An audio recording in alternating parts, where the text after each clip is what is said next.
മുഖത്ത് എന്തൊക്കെ പ്രശ്നങ്ങളുണ്ടായാലും ഡാർക്ക്നെസ്സും ഡാർക്ക് സ്പോട്ട്സും പിഗ്മെൻറ്റേഷനും എന്തോ ആയിക്കോട്ടെ അതിനെല്ലാത്തിനും ഒരു വൺ സ്റ്റെപ്പ് റെമഡിയാണ് ഇപ്പോൾ ഞാൻ നിങ്ങൾക്ക് കാണിച്ചു തന്നുകൊണ്ടിരിക്കുന്നത്.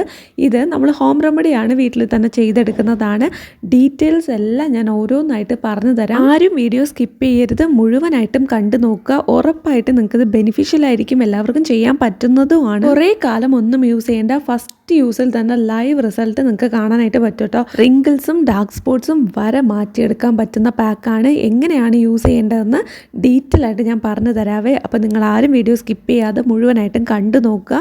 അപ്പോൾ ആരെങ്കിലും നമ്മുടെ ചാനൽ ആദ്യമായിട്ടാണ് കാണുന്നതെന്നുണ്ടെങ്കിൽ ഒന്ന് സബ്സ്ക്രൈബ് ചെയ്ത് സപ്പോർട്ട് ചെയ്യുക. അപ്പോൾ നമുക്ക് ഒട്ടും വൈകിപ്പിക്കാതെ വീഡിയോ സ്റ്റാർട്ട് ചെയ്യാം. ആദ്യം നമുക്കിത് പ്രിപ്പയർ ആണ് ചെയ്യേണ്ടത്. സോ ഞാനിവിടെ പ്രിപ്പയർ ചെയ്ത് വെച്ചിരിക്കുന്നത് എങ്ങനെയാണെന്ന് വെച്ചാൽ, ഇതിൽ നമ്മൾ മെയിൻ ഇൻഗ്രീഡിയൻ്റ് ആയിട്ട് യൂസ് ചെയ്യുന്നത് അരിയാണ്. പച്ചരി നമ്മൾ കുതിർക്കാനായിട്ട് വെക്കുക. ഒരു 4-5 മണിക്കൂർ നന്നായിട്ട് കഴുകി പച്ചരി കുതിർത്തതിന് ശേഷം മിക്സിയുടെ ജാറിൽ പാല് അല്ലെങ്കിൽ വെള്ളം ചേർത്ത് അരച്ചെടുക്കുക. ഒരു 2-3 സ്പൂൺ മാത്രമാണ് ഞാൻ കുതിരാനായിട്ട് വെച്ചിട്ടുണ്ടായിരുന്നത്. അതിൽ 2-3 സ്പൂൺ വെള്ളം കൂടെ ചേർത്താണ് ഞാൻ അരച്ചെടുത്തത്. നിങ്ങൾക്ക് വേണമെന്നുണ്ടെങ്കിൽ പാലും അതിന് പകരമായിട്ട് യൂസ് ചെയ്യാം.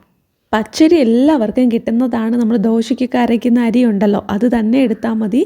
അരി മാത്രമായിട്ട് എടുത്ത് ഒരു കുഞ്ഞു പാത്രത്തിൽ കുതിരാനായിട്ട് വെക്കുക. വെള്ളം ഒഴിച്ച് ഒരു 5-6 മണിക്കൂർ വെച്ചിരിക്കണം. രാവിലെ വെച്ചാൽ വൈകുന്നേരം നമുക്കത് യൂസ് ചെയ്യാനായിട്ട് എടുക്കാൻ പറ്റും. അമ്മമാരാണെന്നുണ്ടെങ്കിൽ വീട്ടിലിങ്ങനെ അരിയൊക്കെ കുതിരാനായിട്ട് ഇട്ട് അരച്ചെടുക്കൂലേ, ആ സമയത്ത് കുറച്ചൊന്നും എടുത്ത് മാറ്റി വെച്ചാൽ മതി. പൊടിക്കുന്നതാണെങ്കിൽ പോലും അത് മതി. എന്നിട്ട് കുറച്ച് പാലും കൂടെ മിക്സ് ചെയ്തെടുത്താൽ മതി കേട്ടോ. പക്ഷേ നമ്മൾ കടയിൽ നിന്ന് വാങ്ങുന്ന അരിപ്പൊടിയെക്കാളും ഇതാണ് ഏറ്റവും ബെനിഫിഷ്യലായിട്ട് എനിക്ക് തോന്നിയിട്ടുള്ളത്. ഇൻ കേസ് നിങ്ങൾക്ക് കിട്ടത്തില്ല എന്നുണ്ടെങ്കിൽ നിങ്ങൾക്ക് സാധാരണ അരിപ്പൊടിയും യൂസ് ചെയ്യാം. ഓക്കെ, ഇനി ഇത് നമ്മൾ മുഖം നന്നായിട്ട് കഴുകി വൃത്തിയാക്കി എടുക്കണം. അതായത് നമ്മൾ പയറുപൊടിയോ ഫേസ് വാഷോ യൂസ് ചെയ്ത് കഴുകിയെടുത്താൽ മതി മുഖം. മേക്കപ്പ് പ്രോഡക്ട്സ് എന്തെങ്കിലും ഇട്ടിട്ടുള്ളവരാണെങ്കിൽ അത് കംപ്ലീറ്റ്ലി മേക്കപ്പ് റിമൂവർ യൂസ് ചെയ്ത് റിമൂവ് ചെയ്തതിന് ശേഷം വേണം നന്നായിട്ട് കഴുകിയിട്ട് ഈ ഒരു ഫേസ് പാക്ക് യൂസ് ചെയ്യാനായിട്ട്. അപ്പോൾ നിങ്ങൾക്ക് ഡ്രൈ സ്കിൻ ആണെന്നുണ്ടെങ്കിൽ നിങ്ങൾ പാല് തന്നെ യൂസ് ചെയ്യണം. അല്ലാന്നുണ്ടെങ്കിൽ സ്കിന്നിന് ഡ്രൈ ആക്കാനുള്ള ചാൻസ് ഉണ്ട്. ഓയിലി സ്കിൻ അല്ലെങ്കിൽ നോർമൽ സ്കിന്നൊക്കെ ആയിട്ടുള്ളവർ നിങ്ങൾക്ക് എന്ത് വേണോ യൂസ് ചെയ്യാം. ഞാനിവിടെ വെള്ളമാണ് യൂസ് ചെയ്തിരിക്കുന്നത്. പക്ഷേ ഏറ്റവും ബെസ്റ്റ് എന്ന് പറയുന്നത് പാല് തന്നെയാണ് കേട്ടോ. അപ്പം നമുക്ക് പാല് കിട്ടില്ല എന്നുണ്ടെങ്കിൽ വെള്ളം യൂസ് ചെയ്യാം. എന്നിട്ട് നമുക്ക് ഏറ്റവും ലാസ്റ്റ് നമ്മുടെ ഈ ഒരു ഫേസ് പാക്ക് നമ്മൾ ഇട്ട് കഴിയൂലേ, കഴിഞ്ഞത് വാഷൊക്കെ ചെയ്തതിന് ശേഷം നല്ലൊരു മോയ്സ്ചറൈസർ നമ്മൾ ഏതാണോ യൂസ് ചെയ്യുന്നത് അത് തന്നെ നമ്മൾ നമ്മുടെ മുഖത്തോട്ട് അപ്ലൈ ചെയ്ത് കൊടുക്കും. ഇത് വളരെ സിമ്പിളായിട്ടുള്ള ഒരു പാക്കാണ്. നമ്മളിത് എപ്പോഴും പ്രിപ്പയർ ചെയ്യേണ്ട കേട്ടോ. ഞാനിപ്പോൾ കുറച്ചല്ലേ എടുത്തുകൊണ്ട് വന്നത്. നമ്മൾ 2-3 സ്പൂൺ അരിയൊക്കെ ഇട്ട് അരച്ചെടുക്കുകയാണ്, വെള്ളം ചേർത്ത് അരച്ചെടുക്കുകയാണെന്നുണ്ടെങ്കിൽ അത് കുറച്ച് അധികം ഉണ്ടാവും. അത് നമുക്ക് ഒരാഴ്ച വരെ യൂസ് ചെയ്യാൻ പറ്റും. നമ്മുടെ ഐസ് ക്യൂബ് ഉണ്ടാക്കുന്ന ട്രേ ഉണ്ടല്ലോ, ഐസ് ട്രേ, അതിലോട്ട് ഇതങ്ങ് ഒഴിച്ച് വെച്ചിരുന്നാൽ മതി. പാലാണ് നിങ്ങൾ ചേർക്കുന്നുണ്ടെങ്കിൽ പോലും അതും നിങ്ങൾക്ക് ഇതുപോലെ തന്നെ ഐസ് ട്രേയിൽ ആക്കി വെച്ചിരുന്നാൽ മതി. പാല് വെച്ച് അരിപ്പൊടി മിക്സ് ചെയ്യുന്നവരാണെങ്കിൽ പോലും നിങ്ങൾക്ക് അങ്ങനെ ചെയ്യാം. ഞാനിപ്പോൾ പറയുന്നത് വളരെ ജെൻറ്റിലായിട്ട് വേണം അപ്ലൈ ചെയ്യാനായിട്ട്. വലിച്ചിങ്ങനെ തുടച്ച് അങ്ങനെയൊന്നും അപ്ലൈ ചെയ്യരുത്. വളരെ ജെൻറ്റിലായിട്ട് വേണം അപ്ലൈ ചെയ്ത് കൊടുക്കാനായിട്ട്. അപ്പോൾ ഞാൻ പറഞ്ഞതുപോലെ നിങ്ങൾ ബാക്കി വരുന്നത് ഐസ് ട്രേയിലാക്കി വെച്ചാൽ മതി. പാല് അല്ലെങ്കിൽ വെള്ളം ചേർത്താണല്ലോ അരയ്ക്കുന്നത്, അത് നിങ്ങൾ അങ്ങനെ എടുത്ത് വെച്ചാൽ മതി.